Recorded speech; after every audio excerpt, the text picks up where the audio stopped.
ये आनंदपुर गांव था। गांव बेहद खुशहाल था। सभी लोग बहुत अच्छे थे और अपने अपने कामों में मसरूफ रहते थे। गांव के चौराहे के पास बच्चे खेलते थे। गांव में हर बरस एक जश्न होता था, जिस जश्न में बहुत सारे मुकाबले होते थे और आज इस मुकाबले का ऐलान होने वाला था। सुनो सुनो सुनो, इस साल गांव के वार्षिक महोत्सव में एक नए मुकाबले का इंतजाम किया गया है। फैंसी ड्रेस मुकाबला।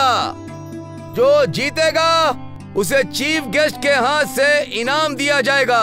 और तो और इनाम में 10 बोरी चावल, 2 बोरी दाल भी है।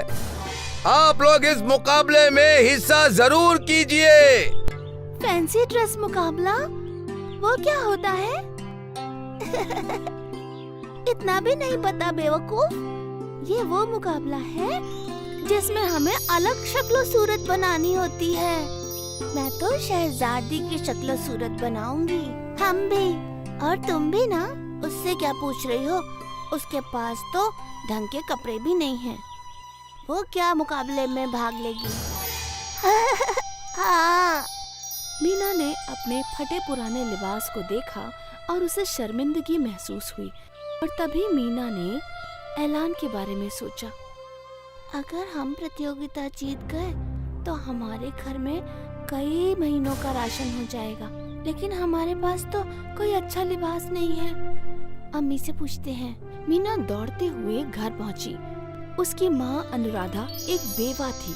अनुराधा को सिलाई का काम आता था, इसलिए वो दर्जी का काम करके अपना और अपनी बेटी का पेट पालती थी। उनकी माली हालत बेहद खराब हो चुकी थी। अम्मी, हमें फैंसी ड्रेस मुकाबले में हिस्सा लेना है। अब ये क्या नया? तुम तो हमारे हालात जानते ही हो ना मीना। हाँ अम्मी, पर इनाम 10 बोरी अनाज और 2 बोरी दाल है। ये सुनकर हमने सोचा कि अगर हम जीत गए तो कई महीनों का अनाज हमारे पास होगा। तो और आपको तो कपड़े सिलना भी आता है। कपड़े सिलने आते तो हैं बेटा, पर सिलने के लिए हमारे पास कपड़े कहाँ हैं? हमारे पास तो सिर्फ सफेद साड़ियाँ हैं। अगर उससे तुम्हारे लिए कुछ सिल पाऊँ तो बता दो। मीना सोचने लगी कि सफेद साड़ियों की वो कौन सा फैंसी लिबास बनवा सकती है। तभी उसे एक ख्याल आया। अम्मी, हम परी बन सकते हैं। परियां तो सफेद लिबास पहनती है ना?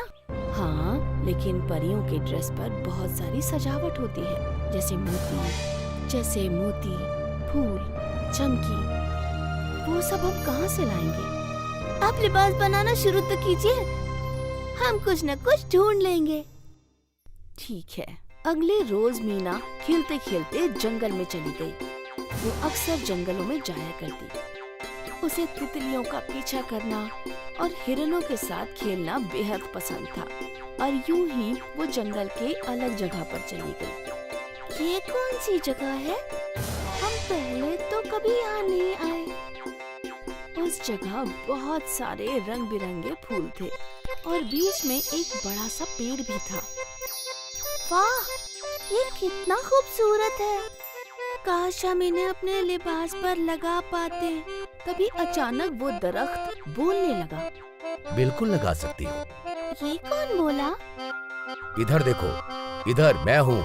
मीना को अपनी आंखों पर यकीन नहीं हो रहा था। वो दरख्त बोल रहा था और उसकी आंखें भी थीं। ये कैसे हो सकता है? हो सकता है क्योंकि तुम यहाँ जादुई जंगल में हो। मीना, मैं जानता हूँ कि तुम्हें फैंसी ड्रेस में परी बनना है और इनाम को जीतकर अपनी अम्मी की मदद करनी है।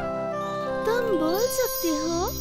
मतलब आप आम दरख्त नहीं हैं, जादुई दरख्त हैं? तो क्या आप अपने जादू से परी का लिबास दे सकते हैं? ना ना ना ना ना, मैं कोई परी अम्मी थोड़ी हूँ जो मैं जादू कर सकूं। लेकिन मैं तुम्हारी मदद कर सकता हूँ। वो कैसे? तुम्हें जो फूल पसंद है उन्हें तोड़ लो, फिर उन्हें अपने कपड़ों पर सिलवा लेना। पर फूल तो मुरझा जाएंगे ना? अरे ये तिलस्मी फूल हैं, कभी नहीं मुरझाएंगे। अरे वाह, मीरा ने तुरंत रंग बिरंगे फूल तोड़ लिए। शुक्रिया बोलने वाले दरख्त। मुझे खुशी है कि मैं तुम्हारे मदद कर सका। तुम कामयाब हो।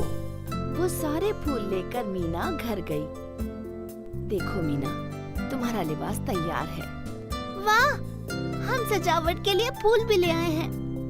फूलों से सजावट? ये तो मुरझा जाएंगे। नहीं अम्मी, ये जादुई फूल हैं। इन्हें कुछ नहीं होगा। मीना ने एक फूल सफेद लिबास पर रखा और वो फूल सफेद लिबास पर चिपक गया। इसी तरह बाकी सारे फूल भी लिबास पर चिपक गए। रंग बिरंगे फूलों से वो लिबास बेहद खूबसूरत लग रहा था। वाह, ये तो बेहद खूबसूरत है। माँ, लेकिन परी की छड़ी और पंख कहाँ हैं? अनुराधा ने अलमारी खोली और वहाँ से उसने पंख और छड़ी निकाल लिए, जो उसने पहले ही बनाकर रखे थे।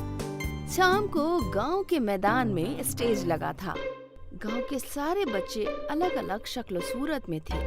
कोई शहजादी, कोई जादूगर, कोई पंडित तो कोई डॉक्टर। राधा और प्रिया झगड़ रहे थे।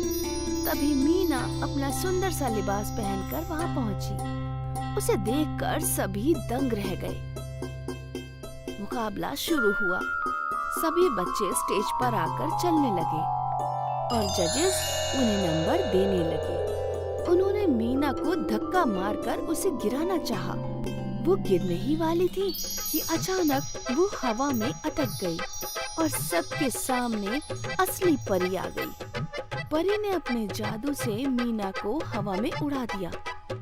तुम अच्छी हो मीना, और अच्छे लोगों के साथ हमेशा अच्छा ही होना चाहिए। मीना को सही सलामत नीचे रखकर परी ने उस पर जादुई छड़ी घुमाई, जिससे मीना के लिबास पर लगे सारे फूल चमकने लगे। ज़ामीन ये देखकर हैरान थे। मीना के लिबास से रोशनी दूर दूर तक फैल रही थी। अब हम चलते हैं। परी जादू करके चली गई और फिर जजेस ने मीना को फर्स्ट प्राइज दिया और साथ ही सारा इनाम भी। मीना गरीब होते हुए भी फैंसी ड्रेस का मुकाबला जीत गई और साथ ही उसने अपनी माँ की मदद भी की।